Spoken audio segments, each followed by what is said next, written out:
El ingeniero Humberto Heredia es uno de los profesionales que más conoce de todos estos contratos, de costos y todo esto.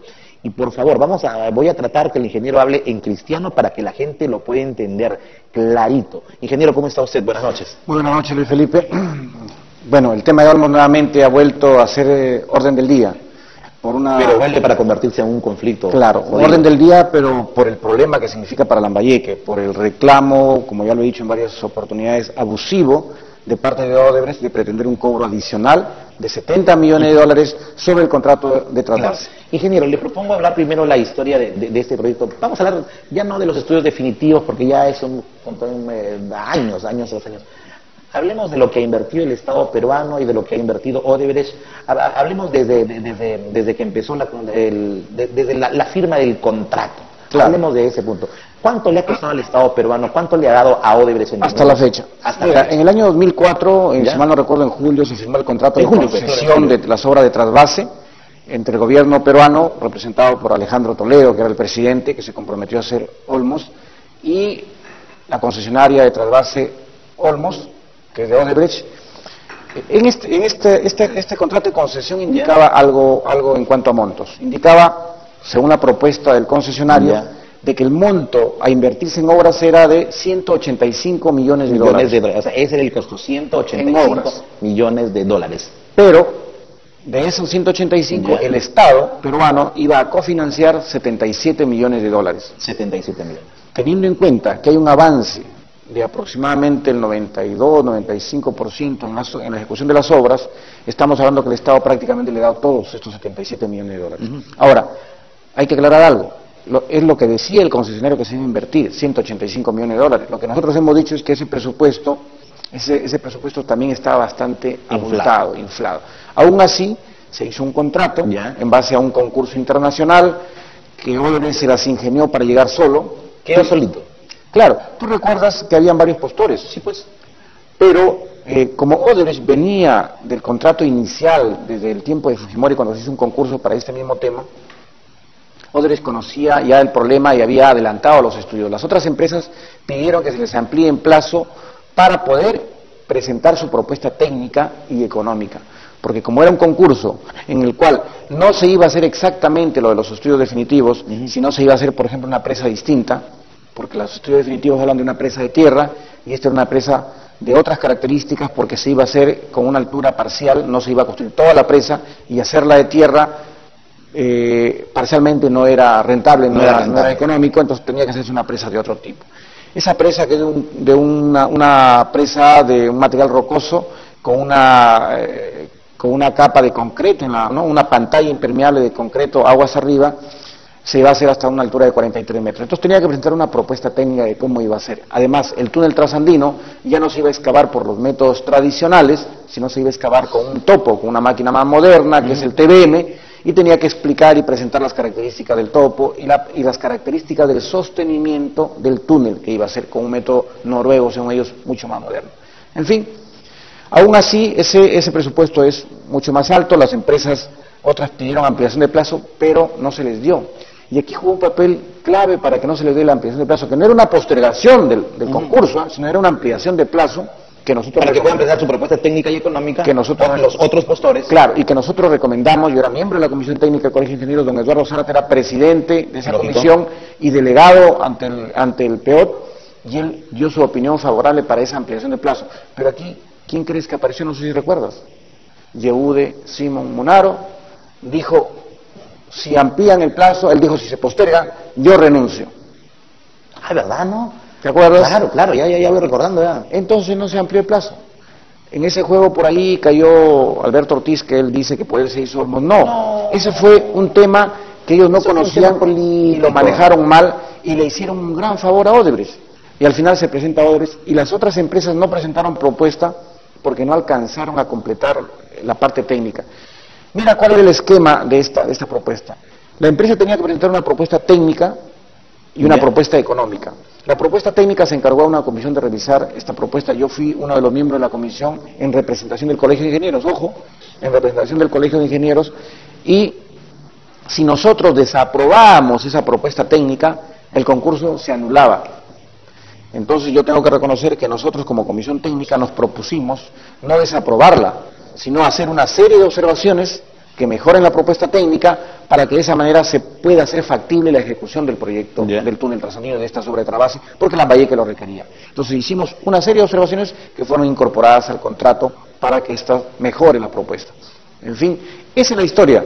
Entonces, si hubieran habido otras propuestas, otros postores, el presupuesto seguro que Odebrecht no hubiera ganado. No hubiera ganado. Muy bien, cofinanciamiento de 77 millones de dólares, el túnel, el costo, según el contrato, es de 186 millones. ¿Y el resto de dinero quién lo ponía?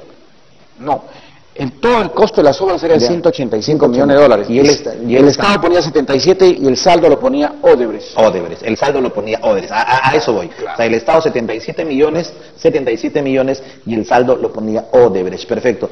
Y mucho se habla que en realidad las obras, pues yo recuerdo en esa época, mucho lo comentábamos, que el precio estaba tan inflado que seguramente solo con el dinero que aportaba el Estado, pero no era suficiente para construir el túnel. Al menos eso se hablaba en aquel momento, ¿no? Claro, no era tanto así. Yo tuve la oportunidad de ser miembro de una comisión en el Colegio de Ingenieros que se encargó de actualizar los precios y nosotros estimábamos el costo de las obras que se incluyeron en ese paquete, 115 creo que era el túnel trasandino. La presa Limón fue convocada originalmente con un precio referencial de 112 millones de dólares. No 112. Pero no hay que olvidar que aparte que el tiempo pasó, se incorporaron otros gastos, hay otros costos. Por ejemplo, entre esos costos estaba incluido el costo de la reubicación del oleoducto, que son 8 millones de dólares. Claro, que no estaba incorporado. En un primer se incorporó en este presupuesto también los gastos que había hecho el CEPRI Olmos, de Daniel Cumpa, que son cerca de 3 millones de dólares. Se incorporó también el costo de la supervisión, porque el Estado dijo, yo no pongo $1, no querían apoyar a Olmos para nada, no vamos a poner $1, que todo lo saquen de ahí mismo, de la concesión, y se incorporaron 8 millones de dólares aproximadamente de la supervisión, además de los costos de los seguros, etcétera. ¿Cómo recupera su dinero el concesionario? Ese es el tema. Ellos dicen que han invertido o van a invertir un promedio de 110 millones de dólares. ¿Cómo el Estado le devuelve los 110? Ojo, el Estado ya puso sus 77 millones. O sea, ojo, al Estado no le están devolviendo nada. O sea, ¿cómo se le devolvía el resto de dinero, que es más de 100 millones de dólares, a Odebrecht? Supuestamente. Aquí viene el tema. Que en realidad no deben ser más de 70. Que no deben ser más de 70, efectivamente. Pues son más de 100 millones que según la empresa. Pero en fin, ese es el contrato. ¿Cómo se le devuelve ese dinero a Odebrecht? Ese dinero se le iba a devolver, Atención, se le va a devolver a Odebrecht. Se le va a devolver. Desde el primer día que pase el agua, o sea, desde el primer año. La concesión es por 20 años, incluido el periodo de operación. Y el contrato dice que durante el periodo de operación, el Estado, el gobierno regional va a pagarle al Estado, a Odebrecht, 6.59 centavos de dólar, que luego le agregaban el IGB, lo que hace un total de 32 millones de dólares anuales. Durante 20 años. Durante 20 años de la concesión, pero si le descuentas el periodo de ejecución, son aproximadamente 15 años. Porque se estimaba que el periodo de ejecución era de 5 años, que ahora ya van más de 6. Claro, ya no es culpa ya de... No, pero ya les han ampliado el plazo y ahora están pidiendo 13 años más, que es el tema que vamos a ver más adelante. Son 15 años de 32 millones de dólares más. Pero en los 32 millones de dólares anuales que se le va a pagar, está incluido su inversión y está incluido también el costo de la operación y el mantenimiento del sistema, que eso hay que tener en cuenta también. Aún así es un precio bastante alto. Claro, que si lo multiplicamos por 15, ¿cuánto sale? Claro, son algo de 400 y pico de millones, pero no hay que tener en cuenta que el dinero tiene un valor presente, ¿no? Lógico. No es lo mismo recibir de aquí un dinero de aquí a 20 años, 32 millones de dólares, estoy seguro que alguien te dice, oye, te doy 32 millones de aquí a 20 años, tú le dices, dame 10 ahorita, y le recibe, ¿no es cierto? Porque si lo traes ese dinero al valor actual, pues, ya. Pero aún así, es un monto bastante alto. Es altísimo. Estamos hipotecando. Pero ¿cuál era la propuesta de Lambayeque? La propuesta, decíamos nosotros, bueno, es un precio abusivo, 6.51 centavos de dólares, altísimo, pero Lambayeque va a recuperar ese dinero, ¿cómo? Con la venta de las aguas. Con la venta de las aguas. Que van a hacer para Lambayeque. Pero aquí viene la trampa. El Estado había expropiado 112.000 hectáreas a la comunidad campesina de Olmos para ayudar a cofinanciar y para que ese proyecto sea viable, supuestamente. Ya. Se iban a vender parte de las tierras, ¿para qué? Para que con eso se cofinancien las obras de riego, ¿no? La distribución, los canales, la presa. Hay gente que todavía no entiende bien. Es como, por ejemplo, Tinajones con Canal Tiny, ¿no? Claro. Son las obras de distribución del agua. De riego, la presa y las obras de distribución. Porque el agua, mucha gente le escucha decir, el agua es gratis. No, el agua no es gratis. No. El agua cuando llueve es gratis, pero para que tú puedas llevarla a una chacra se invierte mucho dinero. Mucha plata. Entonces, se iba a recuperar, las obras de riego se iban a ejecutar con esa venta de las tierras, pero viene aquí la famosa iniciativa privada, que le hemos hablado muchas veces. En el año 2008, ya cuando se iba a firmar el contrato para la elaboración de los estudios para las obras de riego, porque lamentablemente el estudio definitivo, no lamentablemente, el estudio definitivo contemplaba que las obras se iban a realizar para regar y mejorar el riego de todas las hectáreas que estaban en estos momentos en actividad en esa zona. Pero el Estado, porque como decía que no era viable, que no había dinero, expropió 112.000 hectáreas de una poligonal que era distinta a la que estaba en el estudio definitivo. Entonces había que hacer un estudio para elaborar, para decir cuánto cuesta llevar todos esos canales a esa zona. Ese estudio lo iba a hacer la empresa Nippon Coal. Un contrato que se firmó con bombos y platillos, lo firmó J.O. Simon. Un día antes de que se firme ese contrato, ahí viene la trampa. Cuando ya sabían quién era el ganador, Odebrecht presenta un expediente presentando una iniciativa privada que desde ya no debía haberse recibido. Y esa iniciativa privada, que nosotros denunciamos por antitécnica, por sobrevaluada, planteaba riego por canales, sobrevaluada, porque estaba en más de 55 millones de dólares sobrevaluada, mal orientada legalmente mal, porque había ya un concurso encaminado, etcétera, etcétera. Vamos a ver si es cierto o no que ingresó un día antes también, ¿ah? Claro. Es que con todo lo que está pasando se presta para... Ya están todos los documentos, existen esos documentos. Si ya se firmó un contrato con Nippon Coal para que haga su propuesta, para que elabore todos los estudios al respecto, ¿cómo es que firman un contrato cuando, pongamos que se presentó? No firman el contrato. La empresa Odebrecht ingresa en expediente. Con Nippon Coal digo, ¿cómo es que se supone que alguien le dijo, oye, por si acaso Odebrecht acaba de ingresar una iniciativa privada? Se supone que han tenido que enterarse, porque no es cualquier cosa, no están entrando un oficio pidiendo una donación de un juguete, estamos hablando de una iniciativa privada que tenía que ver con todas las horas de distribución del agua. Pero el concurso se había realizado antes. El concurso es todo un proceso. Lógico. Ya lo que quedaba era la firma del contrato. Era la firma del contrato, nada. Ya ellos son seguros. Y esa iniciativa privada... Cuando ingresa la iniciativa privada, sin que nadie sepa, de Odebrecht, el concurso que ganó Nippon Coal ya se había hecho con anterioridad. Claro, y tenía que firmarse ese contrato. Y en todo caso, incluso, mira, aquí viene otra cosa que hay que tener en cuenta y que también es, diríamos, propiedad intelectual de J.O. Simon Munaro. Ese dinero para hacer los estudios de las obras de riego estaba en el banco desde el año 2004, desde el momento en que se firma el contrato de concesión para las obras de trasvase. O sea, 2004, Simon Munaro ha esperado 2005, 2006, 2007, 2008 para recién sacar al concurso. ¿Con qué intención? Si Odebrecht hubiera trabajado de acuerdo a los plazos del contrato, el 2009 teníamos el agua. Entonces, ¿qué íbamos a hacer con el agua si no habían obras de riego y no habían centrales hidroeléctricas? ¿Por qué retrasaron tanto?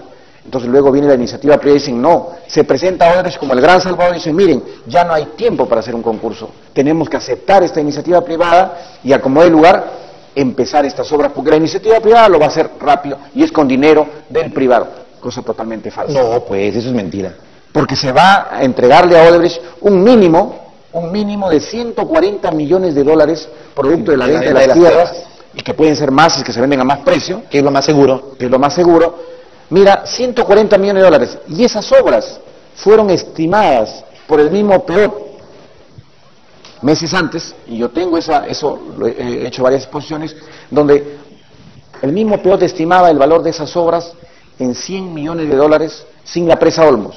Sin la presa. ¿Y con la presa Olmos? Con la presa era 138 millones de dólares. Ya. Y hablamos con distribución del agua, con tubería para el riego presurizado. Claro. Que la gente no entienda qué es eso. Miren, yo tampoco no soy ingeniero, pero el riego presurizado es ese riego moderno que se utiliza en países como Chile, como Israel, y además permite saber utilizar de manera correcta el agua, y aparte de todo eso no se pierde el agua ni por filtración, ni por robo, ni por nada. El riego presurizado requiere todo un equipamiento en una parcela. Si tú tienes una parcela de 10 hectáreas y quieres poner riego presurizado, tienes que hacer toda una inversión. Hacer tus cisternas enormes, tu depósito de agua, tu equipo de bombeo para presurizar, para darle presión al agua para que pueda luego gotear por todas las tuberías que vas a poner alrededor de tu parcela. Pero como las características del proyecto Olmos permiten tomar el agua en una parte más alta, esta sin necesidad de energía, por las tuberías llega a presión, por la caída que tiene. Y llega y tú puedes regar tu chácara por presión. El riego presurizado tiene una enorme ventaja. Aparte de ahorrar agua, la productividad de la agricultura crece, creo, más de un 30%. O sea, consumes menos agua, gastas menos y produces más. Y no se la roban, pues. Y la calidad del producto es mejor. Esa es la ventaja. Entonces Odebrecht dijo, no, eso es muy caro. Tajo abierto. Y tú sabes que ahora ya están proponiendo... Claro, ya cambiaron ya. Riego presurizado, lo que también es ilegal. Si bien es cierto es mejor, pero es ilegal. Porque tú haces un concurso bajo ciertas normas. Ya no puedes cambiar. Has ganado el concurso con una forma de ejecución de obras para sacarte al resto del concurso. Claro. Yo no creo que las consultoras y la Contraloría no hayan tenido acceso a eso. Lo han tenido. Lo que pasa es que han utilizado la información de manera malintencionada. Lo que convenía. Lo que convenía. ¿Por qué? Comparan el plan, la primera etapa de la propuesta de la Nippon Koei, que es de más de 300 millones de dólares, ¿no?, con la etapa del plan mínimo de operación de la empresa Nippon Koei, que estaba algo de 130 millones de dólares. Entonces eran... Y cuando tú tienes que comparar, no puedes comparar un edificio de 2 pisos y decir, este edificio de 2 pisos vale 200 mil dólares, este de 5 vale 500 mil, este es mejor. No, tienes que comparar cosas iguales. Entonces el plan mínimo de operación era un plan que contemplaba la utilización de la misma cantidad de agua que la de Odebrecht para una cantidad equivalente de hectáreas. Entonces tenías que comparar ambos. Y la diferencia es que el de acá era con tuberías. Claro, o sea, el plan mínimo era, digamos, para irrigar las 38.000 hectáreas, que es la misma cantidad de hectáreas que se va a regar con las obras hechas por Odebrecht. El plan mínimo de operación contemplaba un riego aproximadamente de 32.000 hectáreas. 32.000 hectáreas. ¿Por qué? Porque con la cantidad de agua, sin ejecutar la presa que se tiene, no se puede irrigar 38.000 hectáreas. O sea, esa es una falsedad. Entonces, el plan mínimo de operación de Odebrecht contemplaba el riego de 32.000 hectáreas aproximadamente y la presa Olmos parcial, las bases de la presa Olmos con una pequeña altura para que puedan darse el riego presurizado. El plan de Odebrecht contemplaba riego por canales, que supuestamente eran más baratos, y no contemplaba la presa. Contemplaba la captación aguas abajo de la presa, lo que significaba ya una mayor pérdida de agua por infiltración. Y robo. Y por robo del agua. Esa es la diferencia. Entonces, o sea, en la iniciativa privada no existe una presa. No existe una presa, solamente una bocatoma y aguas más abajo de la quebrada. ¿Me entiendes? No donde va a estar ubicada la presa Olmos, que es más arriba, sino que para ahorrar espacio, para ahorrar dinero, dejan que el agua llegue por la quebrada y esté cerca de las parcelas. De agua, pues. Efectivamente. Y luego hablamos del caudal del río Nava, que va a ser otro problema. Va a ser otro problema. Entonces, la iniciativa privada, no hay presa, la van a tirar por la quebrada, como un río más, de ahí la van a captar, tipo, por lo menos desde Tinajones hasta las Bocatomas, creo que hay canales, ¿no? Canales de cemento. Entonces estamos hablando... Pero aquí la tiran a la quebrada, que se vaya. A la quebrada, y al río Olmos, ¿no? Entonces, todo eso es la barbaridad que han sacado de concurso las demás empresas. Y todo eso lo han aceptado aquí en la región. Todo eso lo ha aceptado José Simón. Por eso es que ahora me sorprende que, ahora que cobra 70 millones de dólares, el primero que sale a defender, José Simón, que se pone la camiseta de Odebrecht. José Simón debería ponerse una camiseta, un polo que diga Odebrecht, y no Partido Humanista, porque es increíble.